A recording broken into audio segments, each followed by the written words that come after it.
And daily blog. আজকে আমি আপনাদেরকে ঢেঁড়স দিয়ে খুবই মজাদার ফ্রেঞ্চ ফ্রাই রেসিপি তৈরি করে দেখাবো। আশা করছি আমার এই রেসিপিটা আপনাদের এরকমই আমি আজকে আপনাদেরকে একটি নতুন রেসিপি শেয়ার করব। কোনো রকম শেড বানানোর এই রেসিপিটা আমি বরবটি দিয়ে খুবই সহজভাবে তৈরি করার ট্রাই করেছি এবং আপনারাও যদি আমার টিপস অনুযায়ী এই রেসিপিটি তৈরি করেন অবশ্যই আপনারাও এই রেসিপিটি আপনারা বাইরে থেকে কিনতে গেলে বা খেতে গেলে অনেক টাকা খরচ পড়ে যায়, তাই অল্প সময় এবং অল্প খরচে বাসায় কিভাবে তৈরি করা যায় সেটাই এই রেসিপির জন্য ফার্স্টে আমি এখানে কিছু ঢেঁড়স নিয়ে নিয়েছি এবং ঢেঁড়সগুলোকে আমি পরিষ্কার পানি দিয়ে ধুয়ে এভাবে ২ ভাগ করে কেটে নিয়েছি এবং এইভাবে আমি ফ্রেঞ্চ ফ্রাই শেপ দিয়ে দিচ্ছি। আমি আমার পছন্দ মতো শেপ দিচ্ছি। আপনারা চিকন বা আরো মোটা করে নিতে পারেন।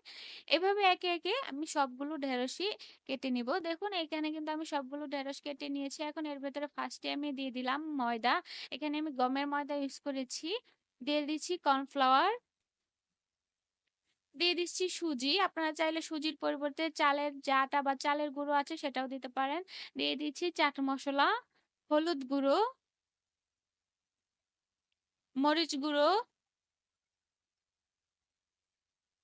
রসুন বাটা। এখানে আমি রসুন বাটা 1/2 টেবিল চামচের মতো দিয়েছি এবং অল্প একটু দিয়ে দিচ্ছি আদা বাটা এবং দিয়ে দিচ্ছি স্বাদ মতো লবণ।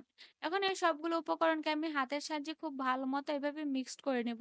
আমরা যেভাবে ফ্রেঞ্চ ফ্রাই তৈরি করি একদম কিন্তু সেইভাবে আমি এগুলোকেও ঠিক সেম প্রসেসে করে নিচ্ছি। দেখুন আপনারা হাতের কাজ দেখলে কিন্তু আপনারা নিশ্চয়ই দেখে বুঝতে পারবেন।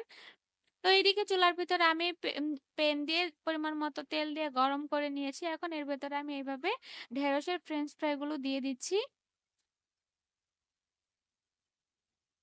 আমি তেলটাকে মিডিয়াম আঁচে গরম করে নিয়েছি এবং এখন চুলার আঁচটা মিডিয়াম টু লোতে আছে। এভাবে এখন আমি কিছুক্ষণ ভেজে নিব। তো দেখুন এখন কিন্তু অনেকটাই আমার ব্রাউন কালার চলে এসেছে। আমি আরো কিছুক্ষণ ভেজে নিয়ে একদম মুচমুচে করে নিব, একদম আলুর ফ্রেঞ্চ ফ্রাইয়ের মতো।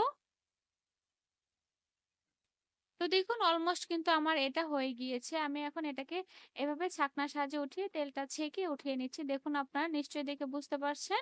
একদম কিন্তু আলুর ফ্রেঞ্চ ফ্রাইয়ের মতোই দেখতে হয়েছে এবং খেতেও কিন্তু কোনো অংশে আলুর ফ্রেঞ্চ ফ্রাই থেকে কম না। এটা খেলে আপনারা বুঝতেই পারবেন না যে এটা কি দিয়ে তৈরি করা হয়েছে। যারা ঢেঁড়স খেতে পছন্দ করে না তারাও যদি এই রেসিপিটি একবার খায় তারাও কিন্তু এই রেসিপির প্রেমে পড়ে যাবে। তো এই ছিল আজকে আমার ঢেঁড়সের ফ্রেঞ্চ ফ্রাইয়ের খুবই সহজ একটি রেসিপি। আমার রেসিপি ভালো লাগলে অবশ্যই লাইক, কমেন্ট, শেয়ার দিয়ে আমাদের পাশেই থাকবেন এবং এরকম আরো নিত্য নতুন রেসিপি পেতে আমাদের চ্যানেলটি এখনই সাবস্ক্রাইব করে রাখুন। আজকের মতো এখানেই বিদায় নিচ্ছি। সবাই ভালো থাকবেন। আল্লাহ হাফেজ। ফার্স্টে আমি একটি চুলার ভেতরে পেন নিয়ে নিয়েছি এবং পেনের ভেতরে আমি দিয়ে দিলাম পরিমাণ মতো তেল। এখন এর ভেতরে দিয়ে দিচ্ছি আমি আস্ত জিরে। আস্ত জিরেটা একটু নেড়ে চেড়ে এর ভেতরে আমি দিয়ে দিচ্ছি পেঁয়াজ কুচি। এখানে আমি ১ কাপের মতো পেঁয়াজ কুচি নিয়েছি। এখন এটাকে নেড়েচেড়ে একটু নরম করে এর ভেতরে দিয়ে দিচ্ছি রসুন বাটা। এখানে আমি 1/2 টেবিল চামচ রসুন বাটা এবং এখানে দিয়ে দিচ্ছি আমি প্রায় ১ চা চামচের মতো আদা বাটা। এখন এখানে দিয়ে দিচ্ছি আমি 1/2 কাপের মতো টমেটো কুচি। এখন এগুলোকে আমি এভাবে একটু নেড়েচেড়ে নিচ্ছি। নেড়েচেড়ে এর ভেতরে দিয়ে দিলাম আমি ১ টেবিল চামচ পরিমাণ সয়া সস। দিয়ে দিচ্ছি স্বাদ মতো লবণ।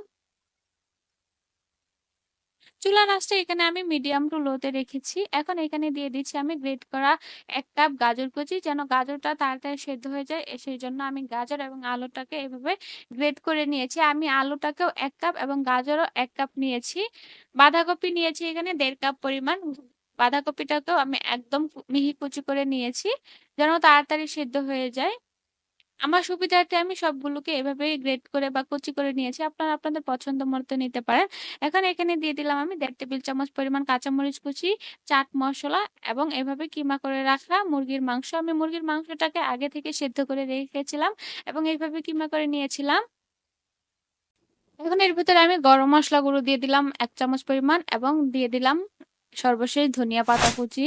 এখানে আমি ধনিয়া পাতা কুচিটাকেও আমার পরিমাণ মতো নিয়েছি। এখন এই সবগুলো উপকরণকে আমি খুব ভালো মতো মিক্সড করে আবারও কিছুক্ষণ এভাবে নেড়েচেড়ে আমি এই পুরটা তৈরি করে নেব।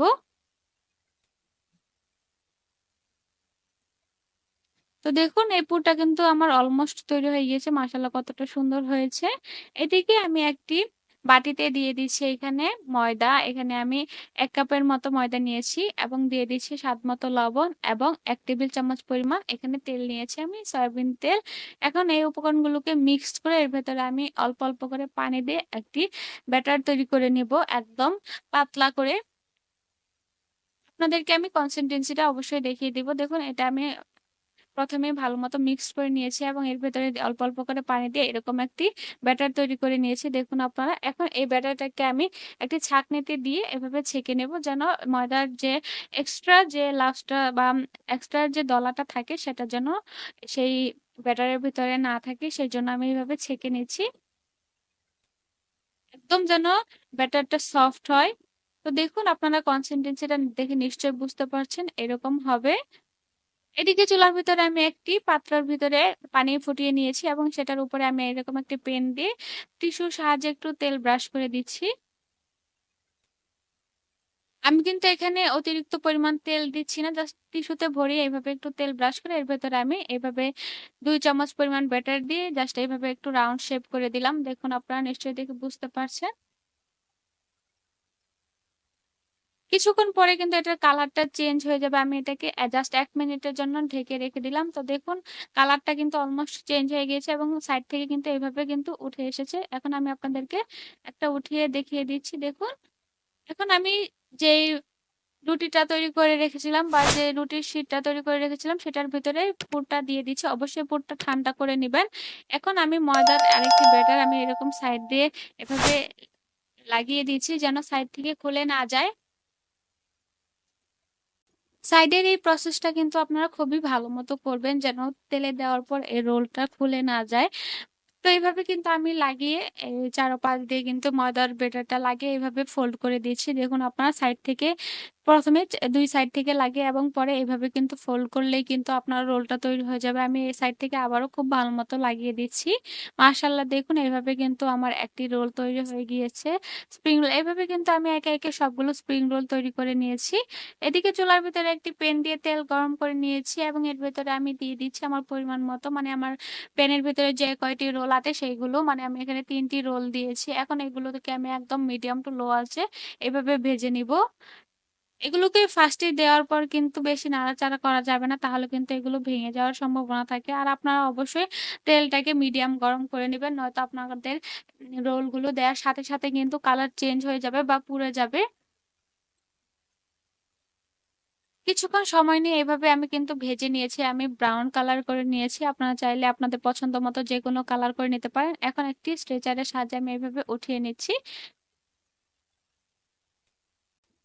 তো দেখুন একে, একে কিন্তু আমার সবগুলো স্প্রিং রোল তৈরি করা হয়ে গিয়েছে। মাশাআল্লাহ আলহামদুলিল্লাহ দেখতেও যতটা সুন্দর হয়েছে, খেতেও কিন্তু তার থেকেও বেশি মজাদার হয়ে থাকে। এই রেসিপিটি বাইরে থেকে খুবই ক্রাঞ্চি এবং ভেতর থেকে জুসি হয়ে থাকে। তো এই ছিল আজকে আমার চিকেন স্প্রিং রোলের খুবই মজাদার এবং পারফেক্ট একটি রেসিপি। আমার রেসিপি যদি ভালো লেগে থাকে অবশ্যই লাইক, কমেন্ট, শেয়ার দিয়ে আমাদের পাশেই থাকবেন এবং এরকম আরো নিত্য নতুন রেসিপি পেতে আমাদের চ্যানেলটি এখনই সাবস্ক্রাইব করে রাখুন। আজকের মতো এখানেই বিদায় নিচ্ছি। সবাই ভালো থাকবেন। আল্লাহ হাফেজ। তো এই রেসিপির জন্য ফার্স্টে আমি এখানে কতগুলো বরবটি নিয়ে নিয়েছিলাম এবং পরিষ্কার পানি দিয়ে ধুয়ে নিয়ে এখন আমি এরকম লম্বা, লম্বা করে স্লাইস করে কেটে নিচ্ছি আমার পছন্দ অনুযায়ী। আপনারা চাইলে আরো ছোট বা আরো বড় করে কেটে নিতে পারেন। তো এইভাবে আমি সবগুলো বরবটি কিন্তু কেটে নিয়েছি। দেখুন আপনারা একদম ইজিলি কিন্তু কেটে নেওয়া হয়ে গিয়েছে। কারণ এগুলোকে একটি বাটিতে আমি উঠিয়ে নিচ্ছি।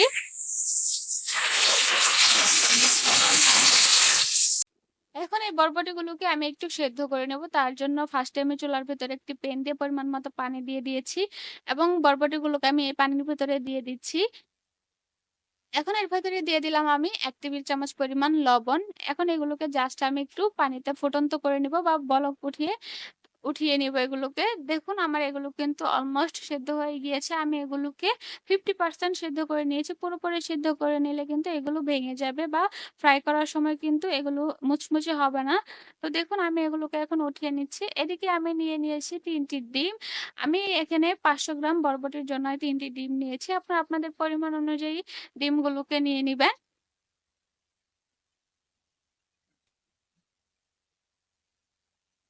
এখন এই ডিমটাকে আমি খুব ভালো মতো ফেটিয়ে নিব। কিছুক্ষণ সময় নিয়ে এই ডিমটাকে ফেটাবেন, তাহলে কিন্তু এটা খুবই ভালো হবে এবং ডিমের ভেতরে কোনো লাম্পস থাকবে না। এখন এই বরবটির ভিতরে ফার্স্টে আমি দিয়ে দিচ্ছি কর্নফ্লাওয়ার। এখানে আমি প্রায় ৫ টেবিল চামচের মতো কর্নফ্লাওয়ার দিয়ে দিয়েছি। দিয়ে দিচ্ছি পরিমাণ মতো লবণ, চাট মসলা। এখন এইগুলোকে খুব ভালো মতো আমি মিক্সড করে নিচ্ছি। আপনারা চাইলে মরিচের গুঁড়ো বা হলুদ গুঁড়ো বা অন্য যেকোনো আরো ইনগ্রিডিয়েন্টস ইউজ করতে পারেন। এখন এর ভেতরে আমি ফেটিয়ে রাখা ডিমটাকেও দিয়ে দিব।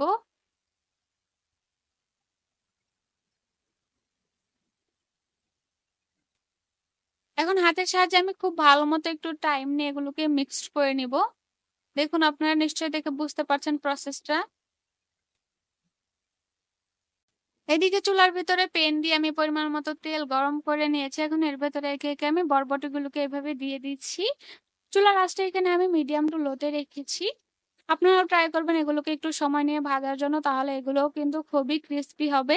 তো দেখুন, এইরকম ব্রাউন কালার হয়ে আসলে আমি এগুলোকে নামিয়ে নিচ্ছি। দেখুন, আপনারা চাইলে কিন্তু এর থেকেও ডিপ ব্রাউন কালার করে নিতে পারেন, বাট এই কালারটাই কিন্তু একদম পারফেক্ট মনে হয় আমার কাছে। একে একে কিন্তু আমি সবগুলো বরবটির ফ্রাই ভাবে তৈরি করে নিয়েছি। মাশাআল্লাহ, আলহামদুলিল্লাহ, কতটা সুন্দর হয়েছে দেখতে আপনারা নিশ্চয়ই দেখে বুঝতে পারছেন, এবং কালারটাও কিন্তু খুবই সুন্দর হয়েছে। কাউকে না বললে কেউ কিন্তু বুঝতেই পারবেন না যে এটি বরবটি দিয়ে তৈরি করা হয়েছে। তো আপনারা নিশ্চয়ই এই রেসিপিটি একবার হলেও বাসায় ট্রাই করে দেখতে পারেন। বাচ্চা থেকে বড় সকলেরই কিন্তু এই রেসিপিটি খুবই পছন্দ করে থাকে। তো এই ছিল আজকে আমার বরবটি দিয়ে খুবই মজাদার এবং সহজভাবে তৈরি করা একটি স্ন্যাকস এর রেসিপি। আমার রেসিপি যদি ভালো লেগে থাকে অবশ্যই লাইক, কমেন্ট, শেয়ার দিয়ে আমাদের পাশেই থাকবেন, এবং এরকম আরো নিত্য নতুন রেসিপি পেতে আমাদের চ্যানেলটি এখনই সাবস্ক্রাইব করে রাখুন। আজকের মতো এখানেই বিদায় নিচ্ছি। সবাই ভালো থাকবেন। আল্লাহ হাফেজ।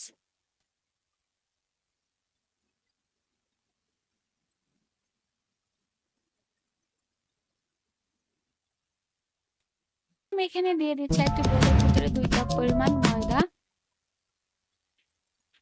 দিয়ে দিচ্ছি স্বাদ মতো লবণ। দিয়ে দিচ্ছি ১ টেবিল চামচ পরিমাণ সয়াবিন তেল। এখানে আমি ২ কাপ পরিমাণ ময়দা নিয়েছি। আপনারা আপনাদের পরিমাণ মতো নিতে পারেন। এটাকে এখন একটু মিক্সড করে এর ভেতরে দিয়ে দিচ্ছি আমি ১ টেবিল চামচ পরিমাণ ইস্ট। এখানে ২ কাপ পরিমাণ ময়দার জন্য আমি ১ টেবিল চামচ পরিমাণ ইস্ট নিয়েছি। আপনারা আপনাদের পরিমাণ অনুযায়ী বাড়িয়ে বা কমিয়ে নিতে পারেন। এখন এগুলোকে খুব ভালো মতো মিক্সড করে এর ভেতরে আমি কুসুম গরম পানি দিয়ে একটা সফট ডো তৈরি করে নেব। আপনাদের যাদের কাছে ইস্টের গন্ধটা ভালো লাগে না, তারা এখানে চাইলে কিন্তু গরুর দুধটা ইউজ করতে পারেন। তো দেখুন, আমার ডোটা কিন্তু অলমোস্ট তৈরি হয়ে গিয়েছে। না বেশি ভারী হয়েছে, না বেশি নরম হয়েছে। এখন এর ভেতরে উপর থেকে আমি একটু তেল ব্রাশ করে হাতের সাহায্যে এটাকে আমি এখন রেস্টে রেখে দেবো প্রায় ১ ঘন্টার জন্য। আপনাদের হাতে যদি সময় কম থাকে তাহলে আপনারা ৩০ থেকে ৪০ মিনিটও রাখতে পারেন। এখন এভাবে রেপিং পেপার দিয়ে আমি এভাবে ঢেকে এক সাইডে রেখে দিব, মানে রেস্টে রেখে দিব। তো এদিকে চুলার ভেতরে আমি একটি প্যান দিয়ে গরম করে নিয়েছি, এবং এর ভেতরে আমি ২ টেবিল চামচ পরিমাণের মতো সয়াবিন তেল দিয়েছি, এবং ১ চা চামচের মতো দিয়ে দিচ্ছি আস্ত জিরে। জিরেটাকে হালকা ভেজে এর ভেতরে দিয়ে দিচ্ছি আমি ১/২ কাপ পরিমাণ পেঁয়াজ কুচি। পেঁয়াজটাকেও আমি এভাবে প্রায় ৩০ সেকেন্ডের মতো নেড়েচেড়ে নিচ্ছি। হালকা নেড়েচেড়ে এর ভেতরে দিয়ে দিচ্ছি ১ টেবিল চামচের মতো কাঁচামরিচ কুচি, এবং এখানে দিয়ে দিচ্ছি ১ কাপ পরিমাণের মতো টমেটো কুচি। আপনারা টমেটোটা আপনাদের পছন্দ মতো বাড়িয়ে বা কমিয়ে নিতে পারেন। এখন এটাকে আমি একটু নেড়েচেড়ে নেব, মানে ২ থেকে ৩ মিনিট এভাবে হালকা নেড়েচেড়ে নেব। তো দেখুন, আমার টমেটোটা কিন্তু অলমোস্ট অনেকটাই নরম হয়ে গিয়েছে। এখন এর ভেতরে আমি দিয়ে দিব ২ টি ডিম। আপনারা এখানে ডিমের পরিমাণটাও বাড়িয়ে বা কমিয়ে নিতে পারেন আপনাদের পছন্দ অনুযায়ী। তো এইভাবে আমি হালকা নেড়েচেড়ে ডিমটাকে ভেজে নেব। এখানে আমার চুলার আঁচটা কিন্তু মিডিয়াম টু লো তে আছে। হাইতে দিলে কিন্তু ডিমটা পুড়ে যাবে। তাই আবার এখানে চেষ্টা করবেন মিডিয়াম টু লো তে রেখে এই ডিমটাকে ভাজার জন্য। যখন ডিমটা এই পর্যায়ে চলে আসবে, এখানে দিয়ে দিচ্ছি আমি সেদ্ধ করে রাখা মুরগির কিমা। দিয়ে দিচ্ছি লবণ স্বাদ মতো, দিয়ে দিচ্ছি চাট মসলা ১ টেবিল চামচ পরিমাণের মতো। এখন এই সবগুলো উপকরণকে আমি খুব ভালো মতো মিক্সড করে নিয়েছি। আমি এখানে মুরগির কিমাটা দিয়েছি। আপনারা চাইলে নাও দিতে পারেন। সম্পূর্ণই অপশনাল এই মুরগির কিমাটা। তো এখন এটাকে আমি ৪ থেকে ৫ মিনিট এভাবে ভেজে নিব।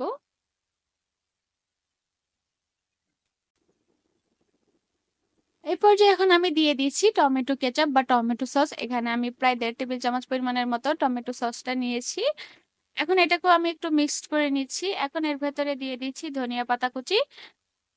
ধনিয়া পাতা কুচিটাও আপনারা বাড়িয়ে বা কমিয়ে নিতে পারেন। কারণ এর ফ্লেভারটা খুবই ভালো হয়। তো দেখুন এই পুরটা কিন্তু আমার অলমোস্ট তৈরি হয়ে গিয়েছে। এইদিকে ১ ঘন্টা পর দেখুন আমার ডোটাও কিন্তু ফুলে ডাবল হয়ে গিয়েছে। এখন এটাকে আমি একটু মুখে নেব এভাবে মানে ভেতর থেকে বাতাসটা বের করে নেব। তার জন্য ফার্স্টে আমি যেখানে রুটিটা তৈরি করব সেখানে আমি ময়দাটা দিয়ে দিচ্ছি এভাবে। ময়দা দিয়ে এখন এটাকে আমি এভাবে মুথে নিচ্ছি। ময়দাটা দেওয়ার কারণ হচ্ছে যেন হাতে লেগে না যায়, এই ডোটা যেন একদম মসৃণ থাকে। এভাবেই হালকা ময়দা ছিটিয়ে আমি এটাকে এভাবে মথে নিচ্ছি। দেখুন আপনারা নিশ্চয়ই হাতের কাজটা দেখে বুঝতে পারছেন। এখন একটি বেলনা দিয়ে এভাবে আমি শেপ দিয়ে দিব। রুটির শেপ দিব আমি মানে গোল করে ছোট বা বড় করে নেব। আপনারাও এই রুটিটা দিয়ে চাইলে ২ টি রুটিও মানে ২ টি রুটির শেপও দিতে পারেন। যেহেতু এটা অনেক নরম হয়ে থাকে মানে সফট হয়ে থাকে তাই হাতের সাহায্যে আলতো করে প্রেস করলে কিন্তু এটা খুব সহজেই বড় হয়ে যায়।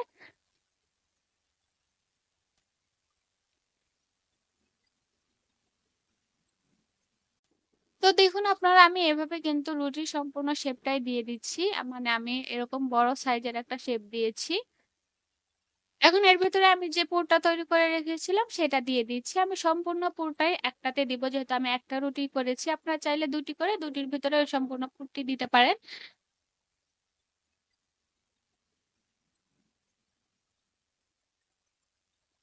এভাবে আমি সম্পূর্ণ পুরটি দিয়ে সাইড থেকে এভাবে একটু আলতো করে প্রেস করে উঠিয়ে এর ভেতরে এখন আমি দিয়ে দিব গ্রেট করা চিজ। এখানে আমি অল্প পরিমাণে চিজ দিয়েছি। চিজটাও সম্পূর্ণ অপশনাল। আপনারা চাইলে এটা স্কিপ করতে পারেন। এখন এটাকে আমি এভাবে সাইড থেকে আলতো করে চারপাশ থেকে উঠিয়ে এভাবে মুখটা অফ করে দিব। দেখুন আপনারা হাতের কাজটা দেখে আপনারা নিশ্চয়ই দেখে বুঝতে পারছেন। এভাবে জাস্ট প্রেস করলেই কিন্তু এভাবে অফ হয়ে যাবে। এখন উপর থেকে একটু ময়দাটা ছিটিয়ে আমি এটাকে উঠিয়ে নিচ্ছি। উঠিয়ে আমি আপনাদেরকে এটাকে একটু শেপ দিয়ে আপনাদেরকে দেখিয়ে দিচ্ছি। আপনারা চাইলে উপর থেকে একটু ডিজাইন করে দিতে পারেন। বাট আমার কাছে এভাবে ভালো লেগেছে। তাই আমি উপর থেকে আর কোনো ডিজাইন করিনি। তো দেখুন আমার এইটা কিন্তু এই চাইনিজ রুটিটা কিন্তু অলমোস্ট তৈরি হয়ে গিয়েছে। এখন এটাকে আমি ভাপিয়ে নেওয়ার জন্য চুলার ভিতরে একটি প্যান দিয়ে পানি গরম করে নিয়েছি। এখন এটার উপরে একটি স্টিমার দিয়ে দিলাম। পানিটা ফুটিয়ে এর উপরে আমি একটু তেল ব্রাশ করে দিচ্ছি। যেন এটার ভেতরে যে রুটিটা তৈরি করেছি সেটা লেগে না যায়।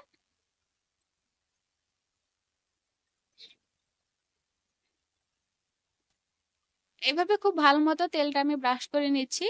এখন এর ভেতরে আমি দিয়ে দিব যে রুটিটা তৈরি করেছিলাম সেটা। এভাবে দিয়ে সাইড থেকে আমি একটু শেপ দিয়ে দিচ্ছি।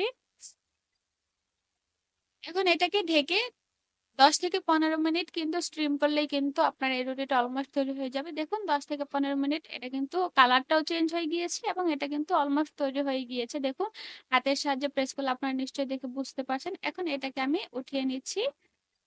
এখন আমি আপনাদেরকে দেখুন দেখিয়ে দিচ্ছি কতটা সফট হয়েছে। এখন কেটে আমি ভেতরটাও আপনাদেরকে দেখিয়ে দিব। দেখুন মাশাআল্লাহ আলহামদুলিল্লাহ কতটা সুন্দর হয়েছে। নিশ্চয়ই দেখে বুঝতে পারছেন। ভেতরটা কিন্তু পুরোটাই পুড়ে ভরা। এখন এটাকে আমি এভাবে শেপ দিয়ে দিচ্ছি। আপনারা আপনাদের পছন্দ অনুযায়ী এই শেপটাও দিতে পারেন।